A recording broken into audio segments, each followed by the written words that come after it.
2006 box office ഹിറ്റുകളിൽ 10ാം സ്ഥാനത്തുള്ളത് മോഹൻലാലിന്റെ ബാബ Kalyani. N സ്വാമിയുടെ തിരക്കഥയിൽ ഷാജി കൈലാസ് ആയിരുന്നു ചിത്രം സംവിധാനം ചെയ്തത്. 9ാമത്തെ ഏറ്റവും വലിയ വിജയം VM വിനു സംവിധാനം ചെയ്ത യെസ് യുവർ ഓണർ. ശ്രീനിവാസനും പത്മപ്രിയയുമായിരുന്നു കേന്ദ്ര കഥാപാത്രങ്ങളെ അവതരിപ്പിച്ചത്.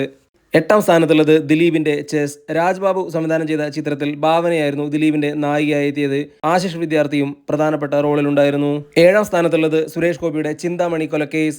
AK സാജന്റെ തിരക്കഥയിൽ ഷാജി കൈലാസ് ആയിരുന്നു ചിത്രം സംവിധാനം ചെയ്തത്. സുരേഷ് ഗോപി ലാൽകൃഷ്ണ വിരാടിയാരായി ഗംഭീര പ്രകടനം നടത്തിയ ചിത്രമായിരുന്നു ഇത്. 6ാം സ്ഥാനത്തുള്ളത് ദിലീപിന്റെ ലയൺ. ജോഷിയായിരുന്നു ചിത്രം സംവിധാനം ചെയ്തത്.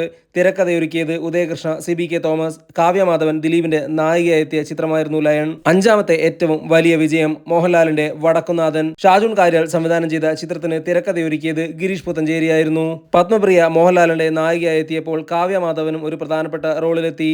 രവീന്ദ്ര മാസ്റ്റർ ഈണം നൽകിയ ഗാനങ്ങളായിരുന്നു ചിത്രത്തിന്റെ ഹൈലൈറ്റ്. 4ാമത്തെ ഏറ്റവും വലിയ വിജയം മമ്മൂട്ടിയുടെ തുറുപ്പുകുലാൻ.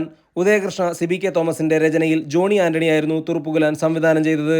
3ാമത്തെ ഏറ്റവും വലിയ വിജയം മോഹൻലാലിന്റെ കീർത്തിചക്ര. മേജർ രവി തിരക്കഥയൊരുക്കി സംവിധാനം ചെയ്ത ചിത്രത്തിൽ ജീവയും ഒരു പ്രധാന കഥാപാത്രമായി എത്തി. 2006 ഏറ്റവും വലിയ 2ാമത്തെ വിജയം മോഹൻലാലിനെ നായകനാക്കി സത്യനന്ദിക്കാട് ഒരുക്കിയ രസതന്ത്രം. ഒരിടവേളയ്ക്ക് ശേഷം മോഹൻലാലും സത്യനന്ദിക്കാടും ഒരുമിച്ച ചിത്രമായിരുന്നു ഇത്. ആന്റണി പെരുമ്പാവൂർ നിർമ്മിച്ച ചിത്രത്തിൽ മീര ജാസ്മിൻ ആയിരുന്നു നായികയെത്തിയത്. 2006 ഏറ്റവും വലിയ വിജയം ലാൽ ജോസിന്റെ ക്ലാസ്മേറ്റ്സ്.